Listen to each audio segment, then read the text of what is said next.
Pues vamos a iniciar con la presentación. No sin antes, pues, perdón. Que sigamos Sí, con la... perfecto, bien, qué bueno, muchas gracias. No quiero arrancar sin antes decirles que ya estoy terminando la calificación. Yo creo que ya mañana la pueden consultar tanto en Academusoft como en Brightspace. Entonces, para que estén pendientes del tema, ¿listo? Eh, Profe, dime, dime. profe, perdóname la vida, pero te Dale. quiero hacer una consulta sobre, no es de esta materia, pero es una consulta muy rápida. Sí. Es que no miré en la carga de planeación tributaria los temas de los grupos. Yo te envié un correo, pero no sé si Tú para estuviste. cuándo más o menos es. Ah, ok, listo. Lo de planeación, bueno, eso es para el segundo corte, ¿sí? Sí, Sí, exacto. Listo, no, déjame porque no los he acabado de organizar. He estado también con un poco de cosas, pero no. ¿Tú tienes pareja? No. sí, ¿Sí claro, tienes pareja?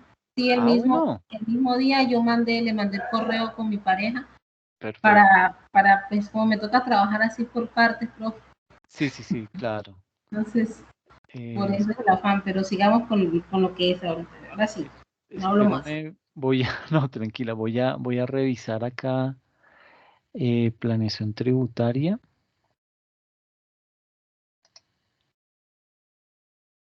Sí, en efecto. Entonces, no, yo entonces mañana te estoy respondiendo el correo, confirmándote lo de la pareja, aclarando todo lo que haya que aclarar, y digamos que también adjudicando los temas para que todo nos quede perfectamente ordenado y tengan el tiempo suficiente para planear la presentación. ¿Listo? Sí, profe, te agradezco. No, muchas gracias.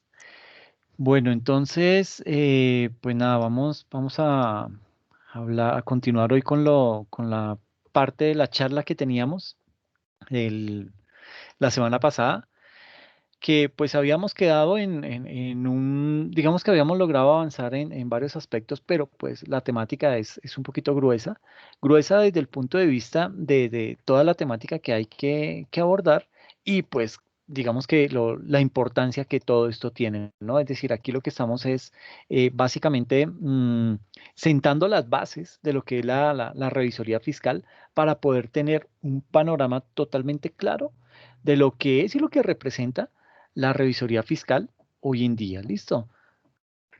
Entonces, ahí estás viendo la presentación, disculpa.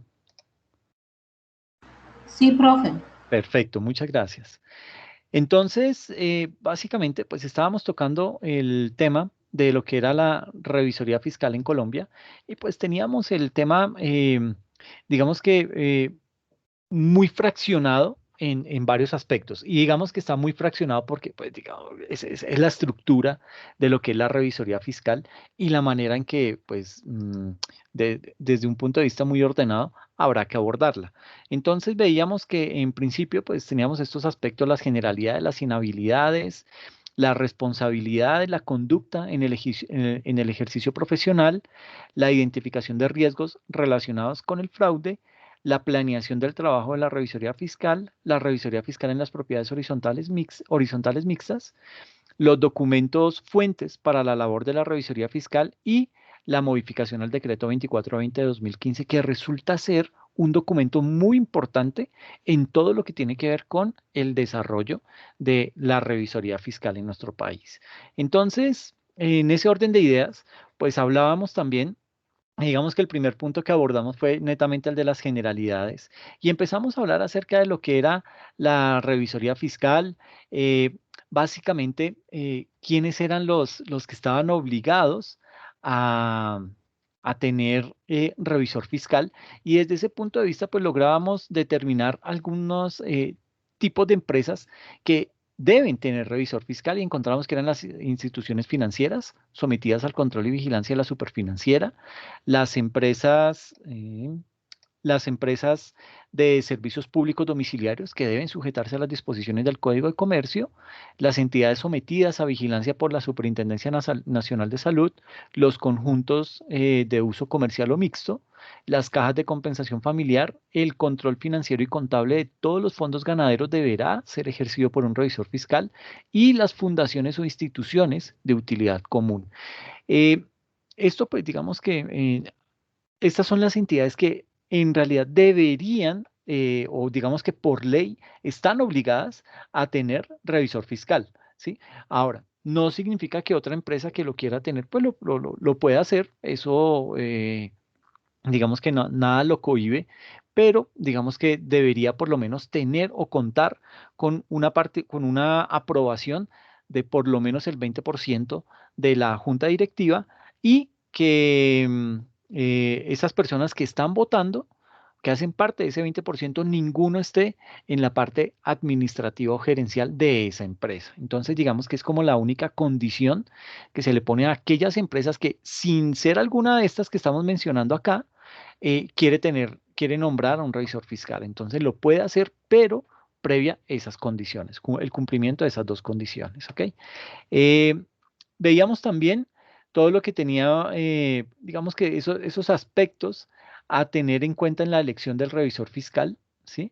Entonces ahí hablábamos acerca del máximo órgano social, llámese asamblea de accionistas, junta de socios o su equivalente, será quien designe a ese revisor fiscal, a ese profesional idóneo. Esto es, vuelvo y digo, digamos que la revisoría fiscal se convierte y aquí voy a utilizar una palabra que de pronto no cabe dentro del tema, pero digamos que a nivel de analogía puede servir, y es, ese revisor fiscal es el que va a cumplir las funciones como de ese auditor nombrado directamente por la junta directiva, ¿ok? Entonces, muchos dirán, pero entonces una junta directiva no puede nombrar un auditor sin que sea un revisor fiscal. Sí lo puede hacer sin ningún inconveniente. La junta directiva es el máximo órgano y ella puede nombrar una auditoría externa que venga y haga un proceso de auditoría en la compañía sin ningún reparo, ¿ok? Eso es totalmente permitido. Pero aquí viéndolo desde el punto de vista de la obligatoriedad de ciertas empresas, de ciertos sectores, de tener revisor fiscal, pues digamos que ahí hay que hacer esa mención. También digamos que el aspirante a revisor fiscal debe demostrar preparación técnica, experiencia adecuada y contar con un apoyo profesional idóneo para el buen proceder de la revisoría. Y aquí reitero, no significa que bueno, digamos que ahí hay no sé si un vacío o simplemente lo dejaron así de adrede, pero simplemente para ejercer el cargo de revisor fiscal, lo único que piden es ser contador público, es decir, tener la tarjeta profesional vigente.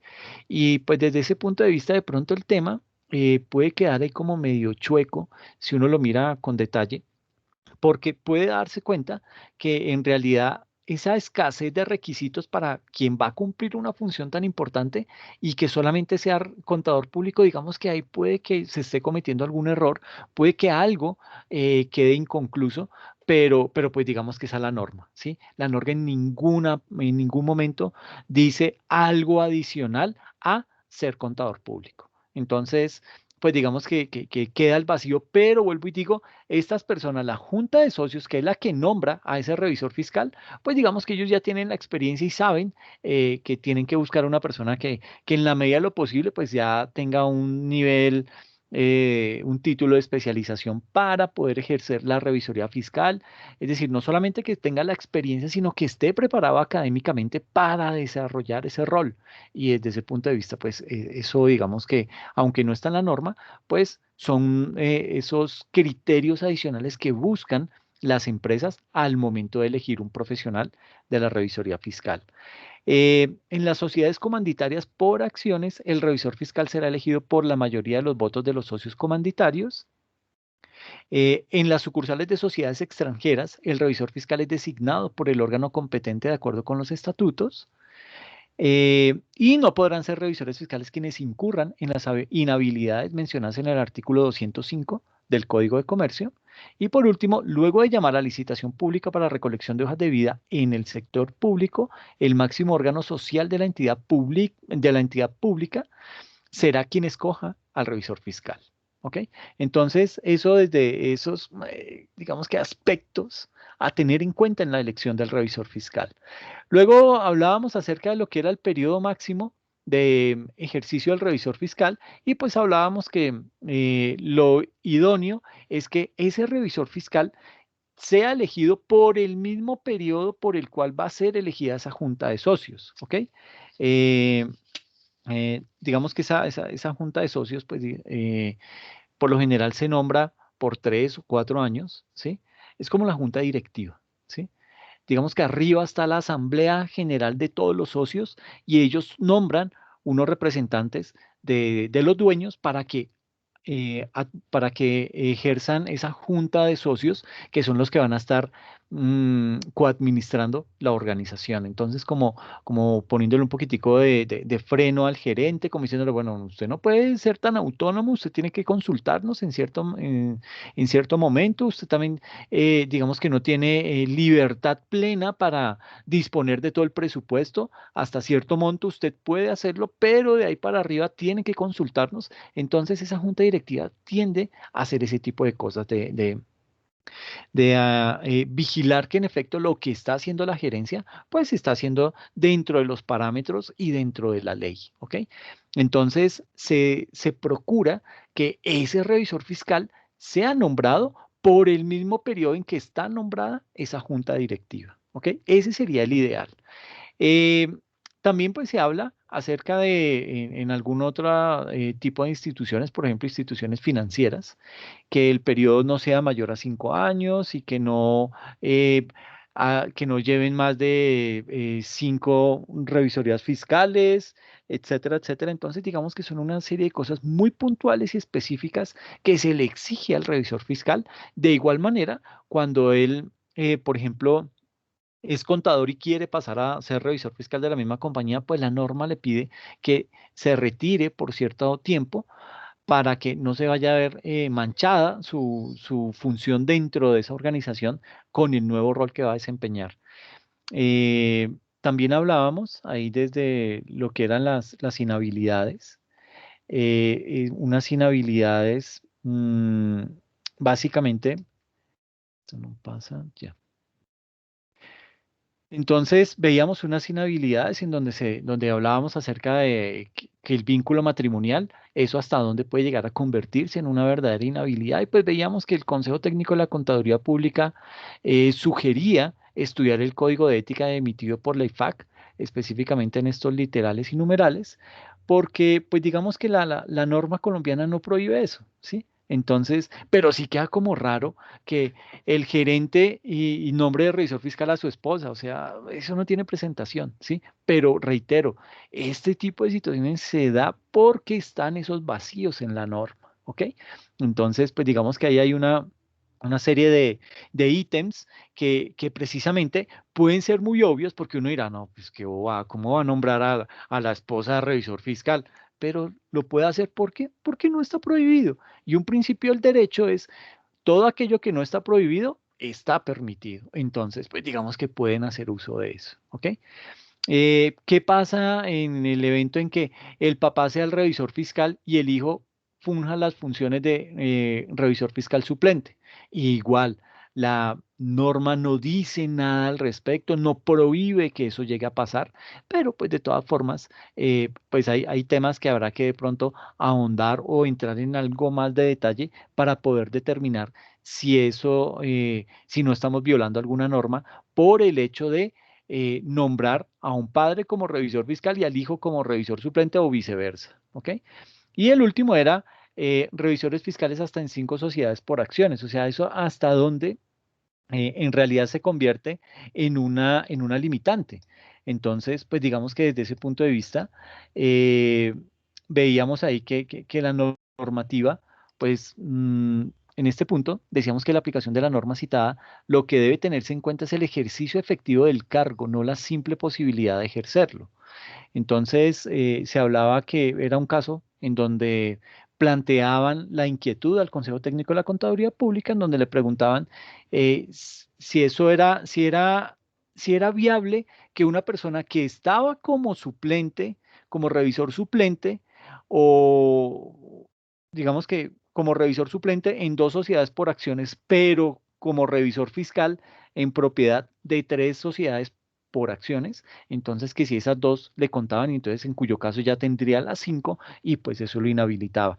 Entonces, estos son casitos muy puntuales que traía a colación con el ánimo de pues ponernos primero un poco más en contexto, pero en segunda instancia ver que también la norma tiene esos vacíos, que la norma no es suficientemente clara y permite o tiene esos huecos en donde pues, las entidades se pueden llegar a aprovechar de eso.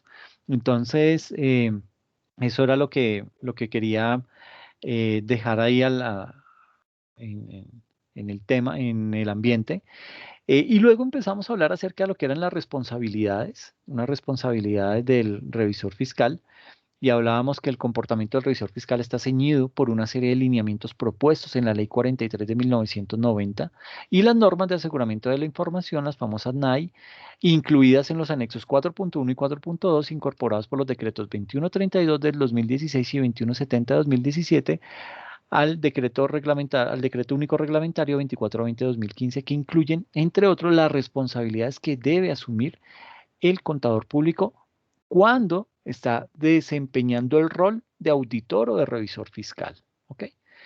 Mm, también hablábamos acerca de lo que eran las, las responsabilidades de ese revisor fiscal y cuáles eran esos tipos de responsabilidades. Entonces hablábamos que había una responsabilidad objetiva, ¿sí? Que hace énfasis a que este tipo de responsabilidad, la objetiva, tiene que ver con la evaluación de las consecuencias o los resultados de los hechos ejecutados por el individuo y se determina revisando el fin y no los medios. Y en contrapeso a eso está el tipo de responsabilidad subjetivo y ese tipo de responsabilidad, digamos que se concentra en evaluar los medios y no el fin, es decir, al contrario del objetivo.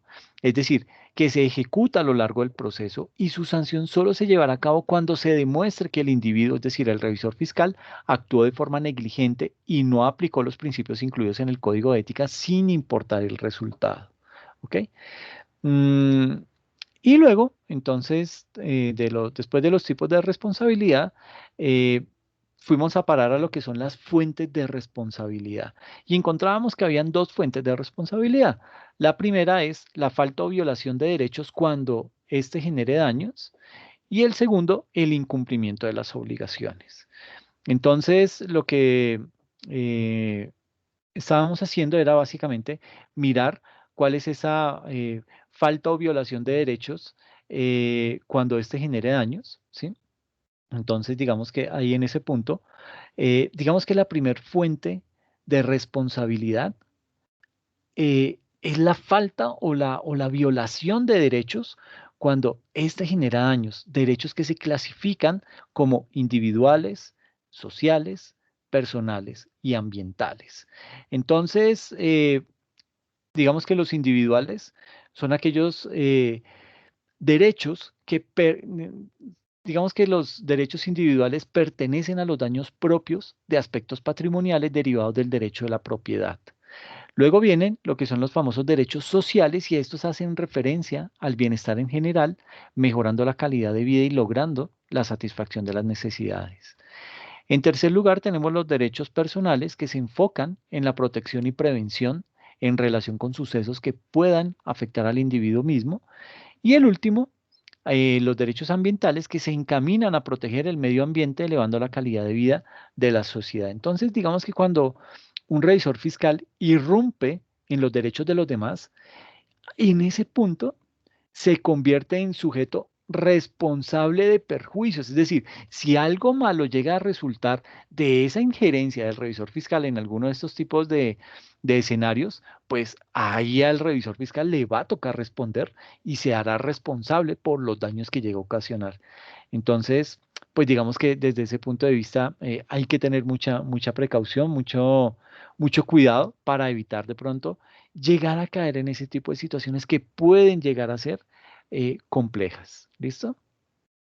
Eh, y a nivel de responsabilidades, pero desde el punto de vista del incumplimiento de las obligaciones, digamos que ahí ese incumplimiento, bueno, ahí sale la segunda fuente de responsabilidad, es el incumplimiento de las obligaciones, las cuales podrán ser legales o contractuales. Entonces, ¿qué quiere decir las contractuales? Son aquellas eh, que se refieren a las obligaciones adquiridas de, por medio de un acuerdo, ¿ok? Y en segundo tenemos las responsabilidades, digamos que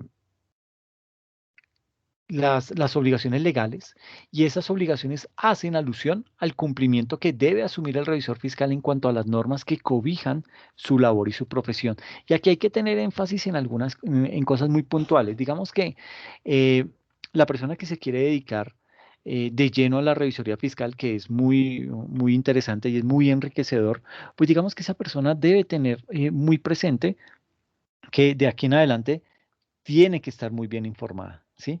Es una, digamos que es una persona que se está casando con las normas, que se está casando con todo con normas muy de la empresa, con normas que tiene que ver con situaciones muy puntuales y tiene que, derivado a eso, pues es una persona que tiene que estar en permanente contacto, en permanente, ¿cómo se dice? Actualización para no ir a cometer errores que de pronto le puedan llegar a pasar factura de una o de otra manera, ¿ok?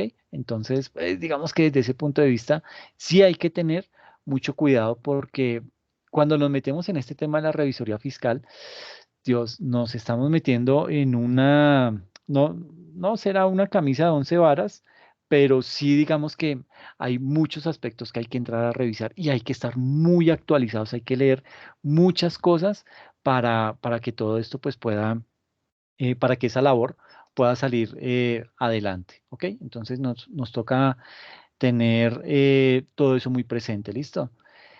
Bueno, ¿qué más es?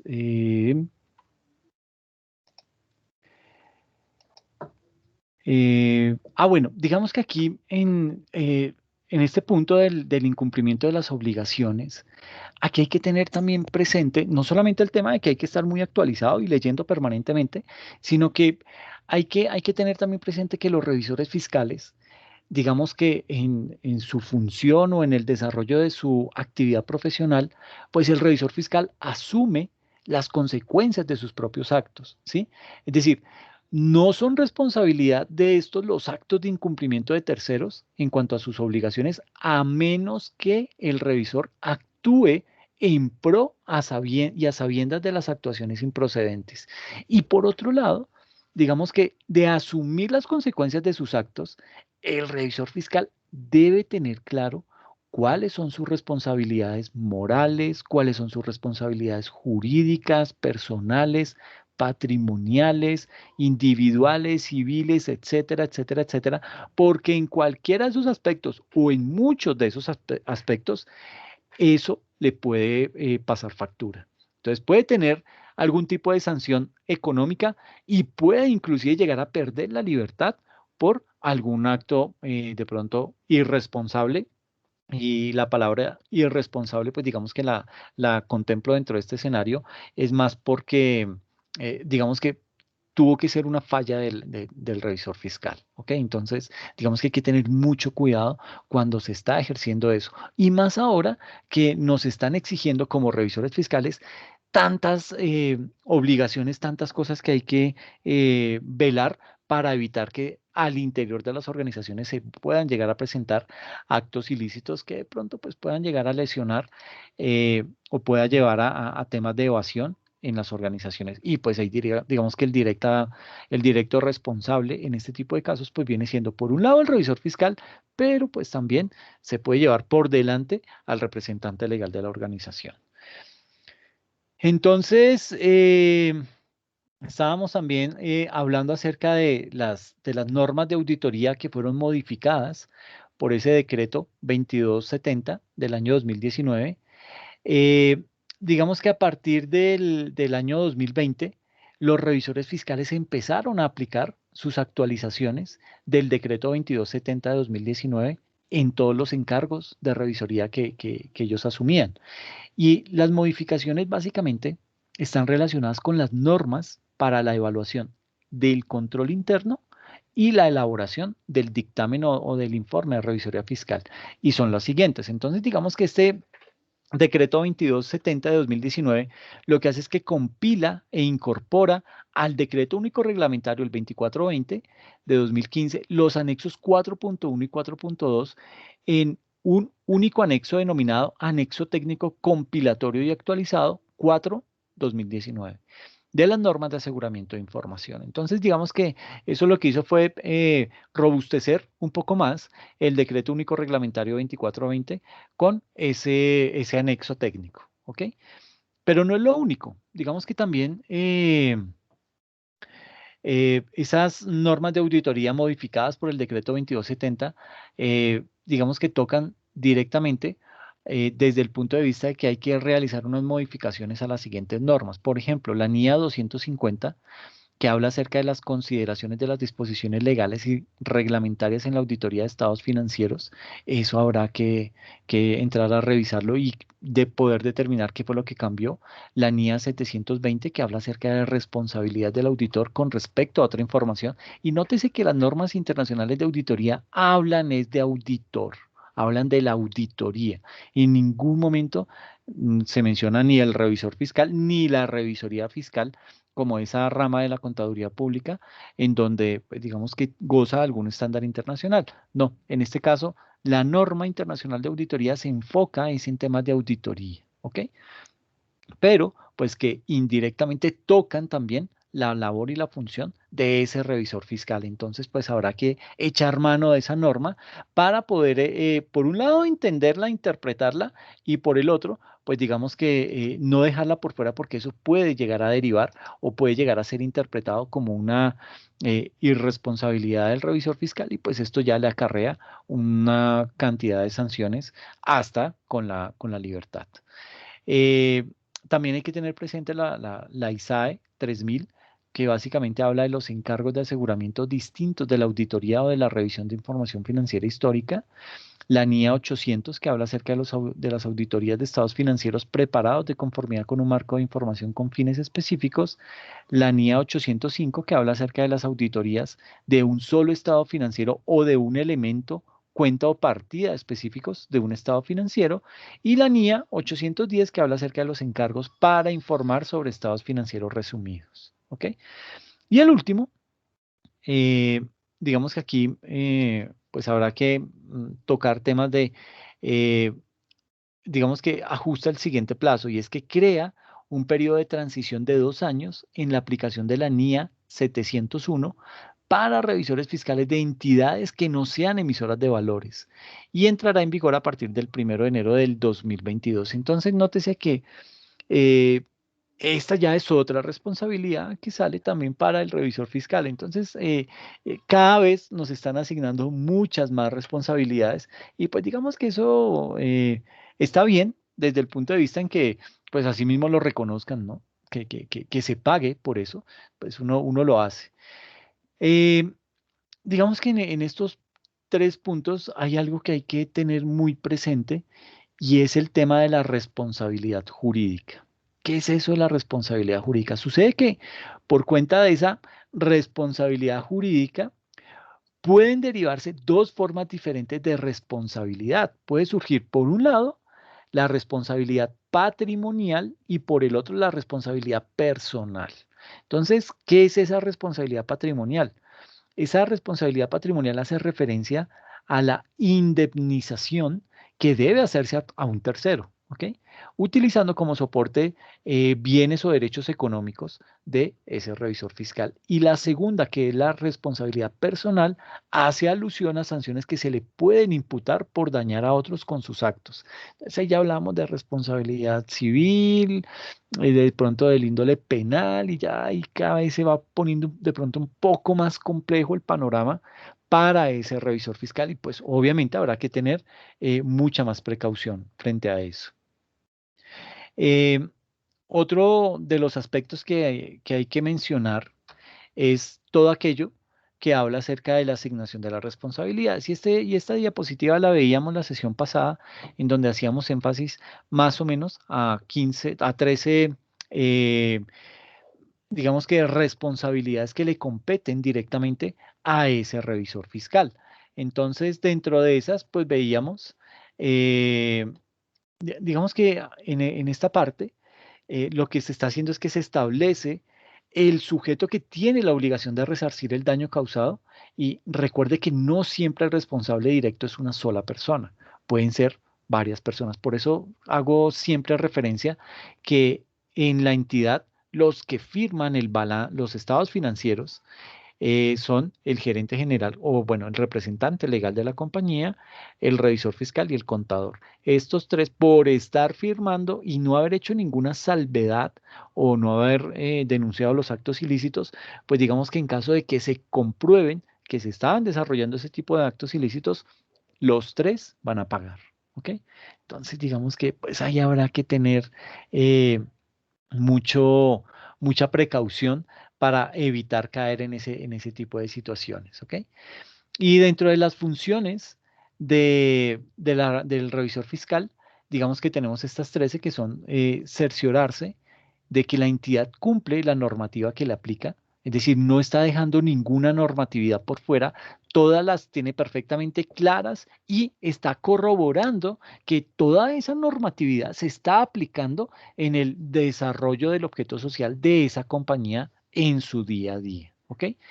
También digamos que esta otra de las funciones que debe cumplir el revisor fiscal es informar las irregularidades que detecten el ejercicio de sus funciones. Y aquí ya empiezan a salir cositas malucas porque, pero ¿y por qué me toca a mí? Pues sí, digamos que esa es nuestra función, para eso nos nombraron.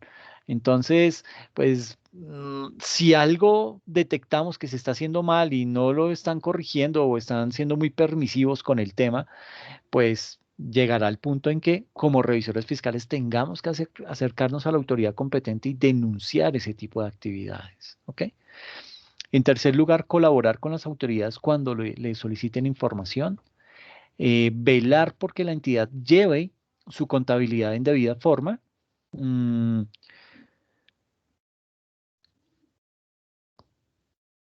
en quinto lugar, habrá que revisar que la entidad conserve sus actas y correspondencia en debida forma.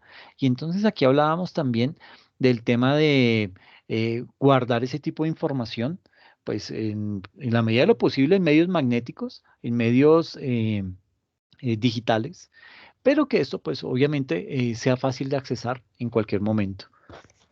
Ahora, no es solamente decir, ah, bueno, voy a escanear todo y lo voy a guardar en el equipo, no, eso debe tener, digamos que un protocolo para poder determinar cómo lo voy a guardar, cómo lo voy a clasificar y sobre todo cómo voy a poder accesar a esa información de una manera clara y concisa sin que tenga que ponerme a leer todos los documentos o ponerme a dar vueltas dentro de ese sistema. Entonces, digamos que para eso eh, hay profesionales que se dedican a ese tema, entonces pues valdría la pena contemplarlo como una posibilidad a implementar en la organización.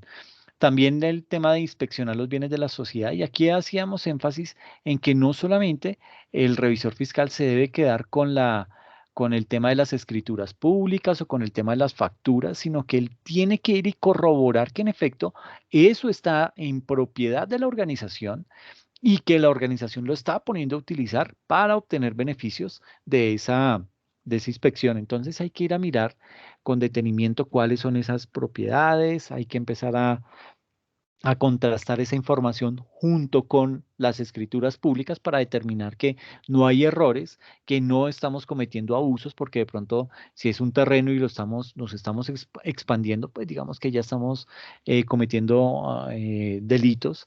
Entonces, pues el revisor fiscal está para eso, precisamente para evitar que eso pase. También hay que establecer un control permanente sobre los valores sociales en la organización, convocar a la asamblea o junta de socios cuando sea necesario, reportar operaciones sospechosas a la Unidad de Información y Análisis Financiero, la UIAP, denunciar actos de corrupción, pronunciarse sobre el control interno y el cumplimiento legal y normativo en el informe dirigido a la asamblea o junta de socios, dictaminar los estados financieros de la entidad.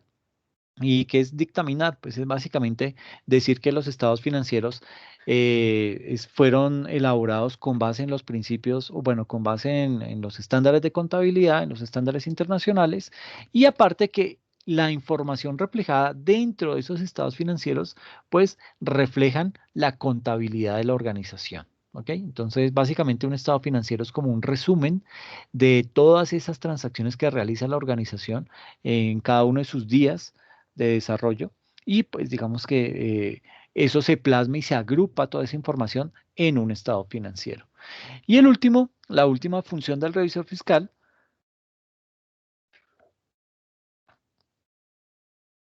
hace referencia a cumplir con las demás funciones que le señalen otras leyes o los estatutos de la entidad.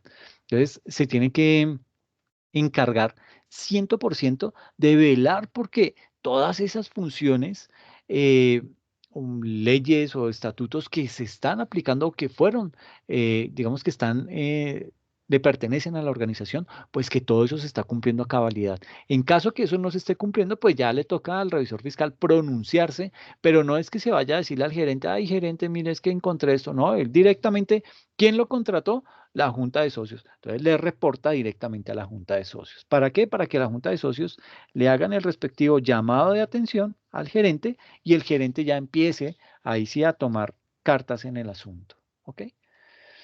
Mm,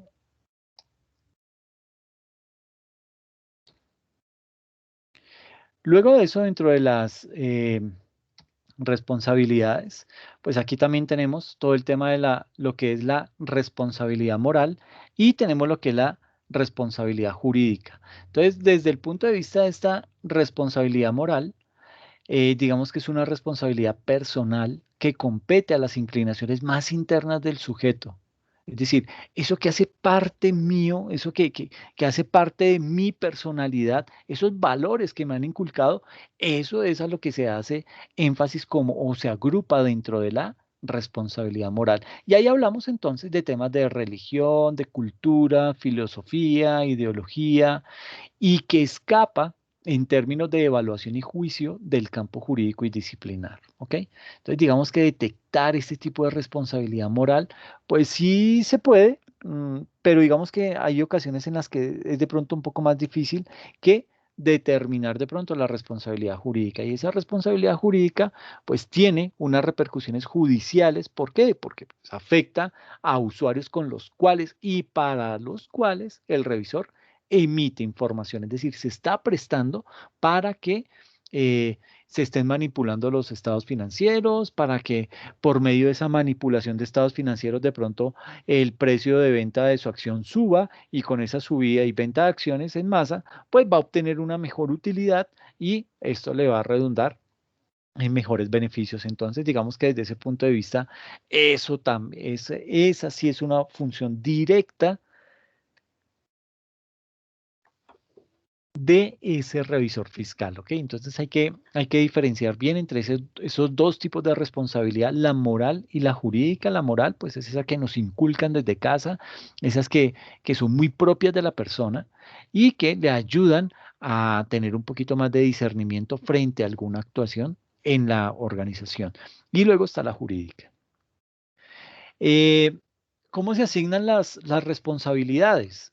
Entonces, pues básicamente esas responsabilidades, ay, se me salió esto un momentico, perdón, perdón, perdón, no sé qué hice.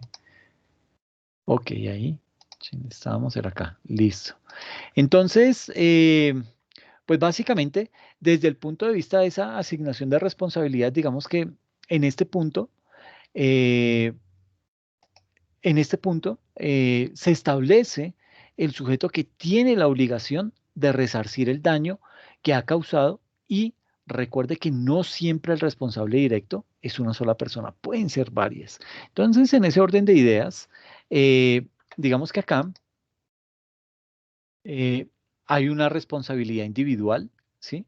Que es básicamente reponer el daño causado, solo será obligación del revisor fiscal que cometió la falta. A eso se le llama responsabilidad individual y esto, digamos que son la mayoría de los casos. Entonces, en ese orden de ideas, pues, en principio, y yo creo que al interior de la Junta Central de Contadores hay todo un protocolo para determinar cómo se va a declarar culpable a un revisor fiscal por temas de omisión o por hacerse loco y no haber tenido en cuenta todas las situaciones que se podían dar al interior o el giro empresarial. Y entonces, pues ahí habrá que determinar ese tipo de responsabilidad individual. Pero no es el único, existe también la famosa responsabilidad civil subsidiaria. ¿Y qué es eso? Es aquella responsabilidad patrimonial que recae sobre alguien sin que éste sea el causante del daño o la lesión. Por lo general, se genera por atribuciones contractuales. ¿Ok? En tercer lugar, está la responsabilidad personal subsidiaria. La anterior era civil subsidiaria, esta es personal subsidiaria y esta tiene lugar cuando se imputa una sanción penal que da como consecuencia el pago de una multa. Y en caso de que ésta no se pague, pues se hace efectiva la pena de arresto. Entonces, digamos que ahí está como el tema bien complejo. Entonces, es mejor en ese tipo de casos, pues como pagar y disculparse. Y la última, el último tipo de responsabilidad es la famosa responsabilidad solidaria. Y este tipo de responsabilidad surge cuando participan varias personas en un contrato y se hacen acreedoras de las obligaciones y beneficios que surjan de él. Un ejemplo de lo anterior puede ser la sanción impuesta a una firma debido a la mala acción de uno de los auditores al que, eh, al que ésta le ha encargado una labor. Después de eso, viene entonces lo que son las famosas, los principios y responsabilidades generales de lo que son las normas internacionales de auditoría. Entonces, digamos que estas normas internacionales de auditoría, que pues básicamente cubren todos los aspectos relacionados con los principios generales y la responsabilidad del auditor, todo eso se encuentra contenido en el anexo cuarto del Decreto Único Reglamentario 2420 del 2015. ¿Ok? Y a continuación, y pues dada la importancia que supone el conocimiento de estas responsabilidades, pues vamos a ofrecer aquí una enumeración de las que a mi criterio son como las más importantes. Entonces, la primera es la NIA 200 que habla acerca de los objetivos globales del auditor independiente y realización de la auditoría de conformidad con las normas internacionales de auditoría. Luego viene la norma internacional de auditoría, la 210, que trata acerca del acuerdo de los términos del encargo de auditoría. En tercer lugar, la NIA 220, que habla acerca del control de calidad de la auditoría de estados financieros. La NIA 230, que habla acerca de la documentación de auditoría. La NIA 240, que habla acerca de la responsabilidad del auditor en la auditoría de estados financieros con respecto al fraude. La NIA 250, que habla acerca de la consideración de las disposiciones legales y reglamentarias en la auditoría de estados financieros. La NIA 260, que habla acerca de la comunicación con los responsables del gobierno de la entidad. Y la 265, la NIA 265, que habla acerca de la comunicación de las diferencias en el control interno a los responsables del gobierno y a la gerencia de la entidad. Entonces, pues básicamente de estas, casi me atrevería a decir que todas tienen su video dentro de la plataforma. La que no, pues les recomiendo que la consulten para que puedan estar enterados de qué es lo que busca cada una de esas normas y cómo puede llegar a afectar, para bien o para mal, el desarrollo del trabajo de ese revisor fiscal. ¿Ok? Luego de esto, entonces viene las famosas auditorías que realiza el revisor fiscal. ¿Qué es lo que tiene que hacer? ¿Cómo debe realizar su trabajo el revisor fiscal? Entonces, digamos que para dar cumplimiento a las funciones de fiscalización y aseguramiento, pues ese revisor fiscal debe realizar un examen integral, ¿sí? Y de acuerdo con lo señalado en el pronunciamiento número 7 emitido por parte del Consejo Técnico de la Contaduría Pública, esa auditoría integral que realice ese revisor fiscal, pues deberá cumplir con los siguientes objetivos. Perdón, aquí. Entonces, dentro de esa auditoría, pues digamos que el revisor fiscal tiene que velar por determinar si a su juicio los estados financieros de la empresa se presentan de acuerdo con las normas de contabilidad de general aceptación en Colombia y también con todo el tema de auditoría financiera. ¿Ok? En segundo lugar, determinar si la empresa ha cumplido con las disposiciones legales que le han sido aplicables en el desarrollo de sus operaciones, y eso es lo que se conoce como la famosa auditoría de cumplimiento. La primera era la auditoría financiera, que hace énfasis a, pues digamos, a determinar si a juicio del revisor fiscal, esos estados financieros que está presentando la empresa en realidad están cumpliendo o están en concordancia con las normas y con los estándares internacionales de contabilidad. Entonces, todo eso hace parte, cabe dentro de esta caja de la auditoría financiera. Desde el punto de vista de la auditoría de cumplimiento, pues habrá que determinar si la empresa ha cumplido con las disposiciones legales que le han sido aplicables en el desarrollo de sus operaciones. Luego viene lo que es evaluar el grado de eficiencia y eficacia, que es lo que se conoce como auditoría de gestión. Eh, y esta pues está muy orientada a evaluar todo el grado de eficiencia y eficacia en el logro de los objetivos previstos por la empresa y el grado de eficiencia y efectividad con que se han manejado los recursos disponibles. Eso es auditoría de gestión. ¿Ok? Y la auditoría del control interno, pues básicamente, ¿a qué se dedica? Pues a evaluar el sistema de control interno de la empresa para conceptuar sobre si es adecuado o no ese control interno. Y eso pues cabe dentro de este nombre de auditoría de control interno. ¿Ok? De esta manera, digamos que el revisor fiscal pues va a tener que realizar cuatro tipos de auditoría en la empresa: la financiera, la de cumplimiento, la de gestión y la de control interno. ¿Ok? Y sí, digamos que desde ese punto de vista, pues habrá que hacerlo de esa manera porque, pues, son ítems que el revisor fiscal va a tener que expresar dentro de los estados financieros o dentro de ese informe que va a estructurar al final del periodo. ¿Ok?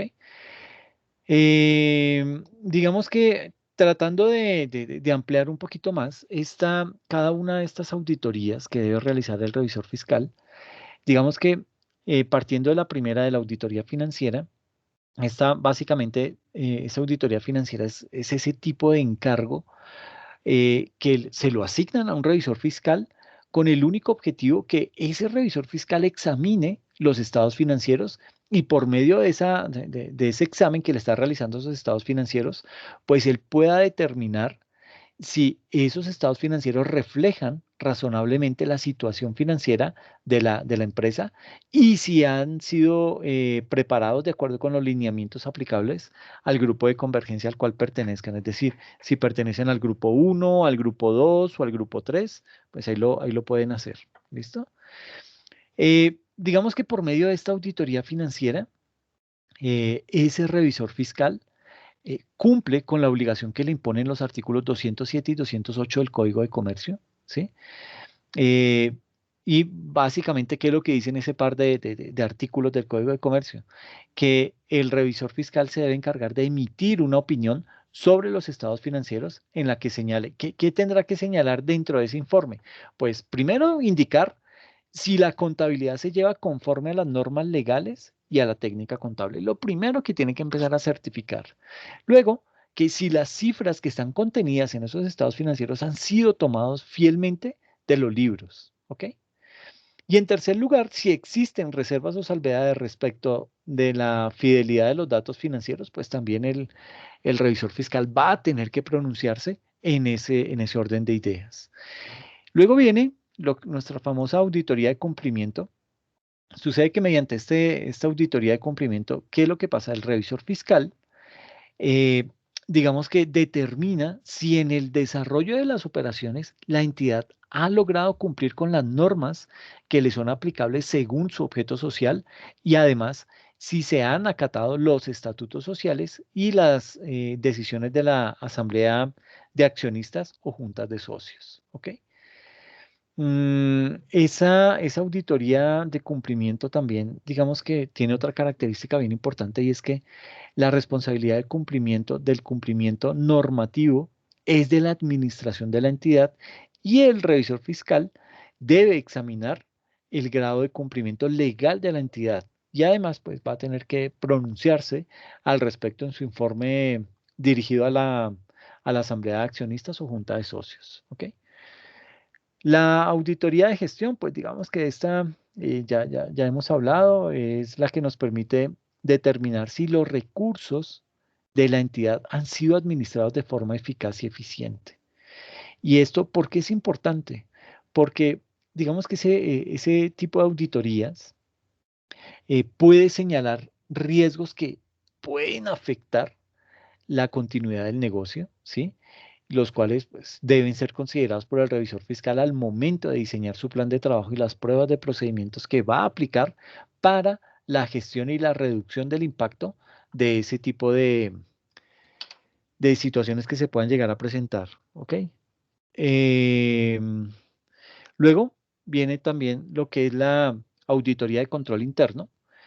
Digamos que el control interno por definición, el control interno es un conjunto de políticas, un conjunto de principios, de métodos y de procedimientos que diseña una entidad con el fin de evitar desviaciones respecto de los siguientes objetivos. Lo primero es la eficiencia y la eficacia de las operaciones.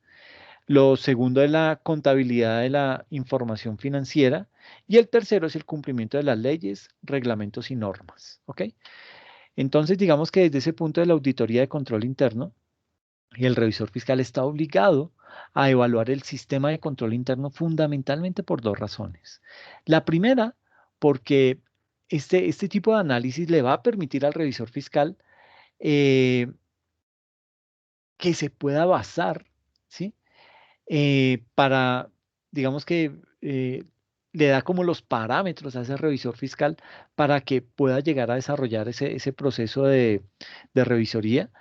Y ahí en ese punto, digamos que el revisor fiscal es el que está obligado a evaluar ese sistema de control interno debido a dos razones. La primera, porque le sirve de base para realizar sus procedimientos y las pruebas de auditoría. Y la segunda, porque está obligado a pronunciarse sobre su efectividad en el informe que es dirigido a la asamblea de accionistas o junta de socios. ¿Listo?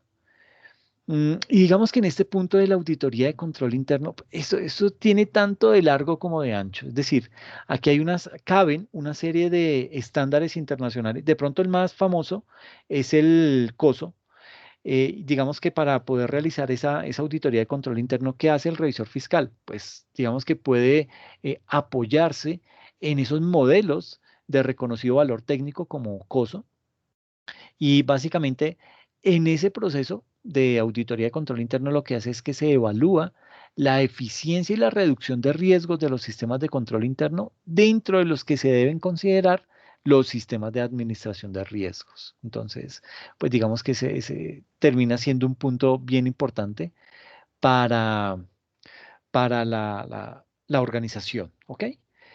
Eh, Luego ya viene todo lo que es el tema de las inhabilidades e incompatibilidades del revisor fiscal, pero pues ya, digamos que estoy trabajando esta parte es muy teórica, ¿sí? Entonces estoy tratando de organizarlo con unas gráficas que sea un poquitico más ameno y más fácil de entender, porque se pone uno a escribir toda esa literatura que tienen ahí toda la parte de la revisoría fiscal y creo que es más el daño que se puede llegar a hacer que lo que ustedes van a aprender. Entonces, vamos a hablar acerca de lo que es esas inhabilidades de ese revisor fiscal. Por ejemplo, que no puede ser socio de la misma sociedad. Es decir, un socio de la organización no puede ejercer la función de revisor fiscal. Eso ya es una inhabilidad y es una inhabilidad que está, imagínense cómo será de vieja que está en el Código de Comercio en el artículo 205. O sea, eh, es una inhabilidad que nació directamente con la revisoría fiscal. ¿Sí? ¿Será que existe un número límite de revisorías que pueda aceptar un contador público? Y pues lo veíamos al comienzo y es que dice que solo existe un límite de 5 revisorías en sociedades por acciones, ¿sí? Pero no dice nada para los otros tipos de entidades, ¿sí? Para esa no tiene un límite. Entonces, digamos que volvemos al punto. Hay un vacío ahí en la norma en donde, pues como revisores fiscales nos podemos apropiar, ¿ok? Entonces, por ejemplo, si yo soy revisor fiscal de una sociedad por acciones, pues puedo llegar a ser hasta revisor fiscal en 5 sociedades por acciones. Hasta ahí me permite la norma, pero no me impide que yo pueda ser revisor fiscal de una urbanización de propiedad horizontal, que no pueda ser de pronto revisor de una compañía que no esté obligada a tener revisor fiscal y que de pronto no sea por acciones. Entonces, digamos que ese tipo de vacíos se pueden aprovechar para el desarrollo y mejor cubrimiento de encargos de revisoría fiscal. ¿Será que se puede pasar de ser contador a revisor fiscal o auditor externo? Sí, y también eso lo veíamos dentro, digamos que al comienzo de la sesión, pero decíamos que había una serie de limitantes en temas de tiempo. ¿Por qué? Porque si el contador quiere convertirse en revisor fiscal, pues ese contador público va a tener que esperar por lo menos un término de 6 meses después de haber terminado sus funciones dentro de esa organización, ¿sí? ¿Qué más puede ser? Hay otra de las inhabilidades en una propiedad horizontal, uno de los copropietarios puede ser su revisor fiscal. Ahí la norma es tajante, dice no cuando se trata de un conjunto de uso comercial o mixto. Si se trata de un edificio conjunto 100% de uso residencial, sí podrá ser uno de los copropietarios. Y eso está dentro de la ley 675 de 2001. Y menciono mucho el tema de los conjuntos de propiedad horizontal, porque cuando se hizo todo el cambio a NIF y todo esto de la implementación de las normas de aseguramiento de la información y las normas internacionales de auditoría, pues se hablaba mucho del tema y había un temor infundado y muchos de los conjuntos residenciales que son 100% residenciales, hoy en día tienen revisor fiscal. Y eso, mucho de eso se da a que las personas desconocían la norma o por el hecho digamos que de tener, de no querer verse abocado a una sanción, pues dice, en aras del desconocimiento de la norma, pues dicen en muchas ocasiones, no, yo prefiero pecar por más y pecar porque hice y no porque dejé de hacer. Entonces, pues yo como miembro de una unidad de conjunto residencial, pues podría argumentar ese tipo de situaciones, ¿ok? Pero digamos que hay un cuadrito que habla acerca de las inhabilidades del revisor fiscal y pues eso lo vamos a hablar. Y vamos también a hablar acerca de cómo se realiza la elección de ese revisor fiscal, que ya lo vimos, pues digamos que se hace directamente por la Junta de Socios y que lo ideal es que ese revisor fiscal esté dentro, o sea, que sea elegido por el mismo tiempo por el cual fue elegido esa Junta de Socios, pero en este punto, en la próxima sesión, vamos a ahondar más porque vamos a tocar temas de integridad, temas de objetividad, tema de respeto entre colegas, ¿sí? ¿Cómo será esa contratación del revisor fiscal? Eso también es un tema que lo vamos a tener que hablar. Y también cómo son esas etapas para la vinculación del revisor fiscal. Y ahí pues lo vamos a ver desde 3 casos, 3 ejemplos, en donde pues eso nos va a ilustrar cómo es esa evaluación, cómo es esa vinculación del revisor fiscal en una organización. También, pues obviamente habrá que hablar necesariamente de las sanciones, ¿sí? Y no por meter miedo, pero sí digamos que saber que de pronto alguna situación que no hagamos o que no logremos desarrollar a cabalidad, pues eso nos va a pasar una sanción o una amonestación con el paso del tiempo. Y pues eso va a afectar o bien sea nuestro patrimonio o nuestro buen nombre, porque puedo quedar reseñado en la Junta Central de Contadores, o puede ser también con temas de índole penal, que eso pues ya es muchísimo más complejo, ¿ok? Entonces hay sanciones de todo tipo, hay sanciones de tipo civil, de tipo penal, de tipo disciplinar, pues que van orientadas. También hay sanciones fiscales, ¿sí? Entonces, todo eso, pues, puede llegar a generar muchas situaciones al interior de una organización y puede llegar a afectar al revisor fiscal. También digamos que vamos a analizar lo que, es que digamos que hay varios tipos de sanciones, ¿sí? Inclusive vamos a mirar las sanciones del estatuto tributario para los contadores públicos, ¿ok? Entonces, pues ahí también vamos a hablar de multas, ¿sí? De suspensiones, etcétera, etcétera. Y luego hablaremos de lo que son las etapas del ejercicio de la revisoría fiscal. Entonces, primero habrá que hacer una planeación, tal cual como se hace un proceso de auditoría. Fase de planeación, se mirará cuáles son las normas internacionales que aplican específicamente para esa etapa, la de la planeación. ¿Y qué habrá que evaluarse en esa etapa de planeación? ¿A qué habrá que apuntarle? Pues a actividades de control, a evaluar los riesgos, a evaluar todo el ambiente de control en la organización, todas las actividades de monitoreo y todo lo que tiene que ver con la información y la comunicación. Veremos una serie de plantillas, bueno, más que unas plantillas, unos cuestionarios que debemos elaborar y ahí es en donde digamos que el revisor fiscal debe ser muy ágil al momento de desarrollar esos cuestionarios. ¿Por qué? Porque es que esos cuestionarios le van a permitir a ese revisor fiscal ubicarse dentro de ese proceso de revisoría. Entonces, él ya en esas, si el revisor fiscal planea bien las preguntas, pues básicamente esas respuestas le van a dar ya, las respuestas que le den las personas que él va a entrevistar, pues le van a dar ya una idea mucho más general acerca de cómo es el funcionamiento de la organización.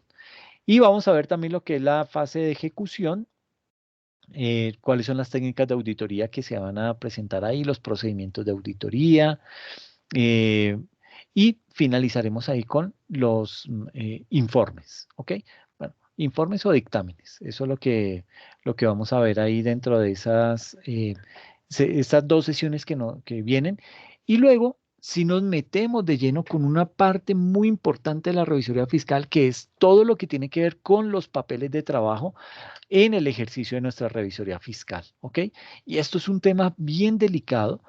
¿Por qué? Porque es que los papeles de trabajo son los que nos van a permitir justificar el informe que vamos a dar, ¿ok? O sea, nosotros no podemos dar una recomendación o un informe que no vaya respaldado por un papel de trabajo que identifique que en efecto existe esa anomalía o existe ese posible correctivo a implementar dentro de la organización. Entonces vamos a hablar acerca de lo que son las hojas de trabajo, vamos a hablar de lo que son las famosas cédulas sumarias y las cédulas analíticas, ¿ok? Para eso, pues vamos a ver un video bien interesante que hay acerca de cómo se elaboran ese tipo de papeles de trabajo para que pues todos estemos al tanto del tema y miraremos algunos formatos de cada una de esas cédulas, de la cédula analítica, de la cédula sumaria, cómo se hace una hoja de trabajo para el proceso de revisoría fiscal. Entonces, digamos que ese tema pues va a ser bien, bien, bien interesante.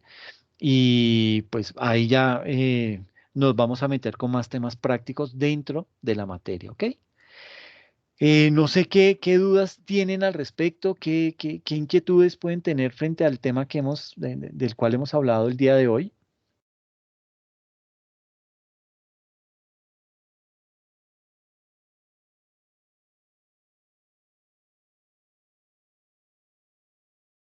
Ok, Daniela.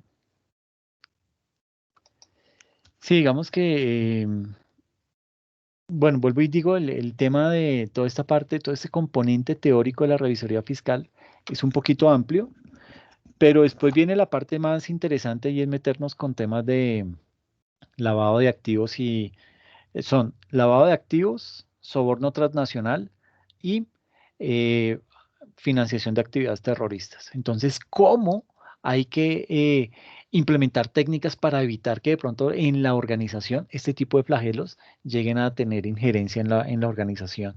Y digamos que ahí hay unos temas que son bien importantes. Es un poquito de técnicas que habrá que ver, entrar a analizar, pero hacia allá va todo el desarrollo de la materia, ¿ok?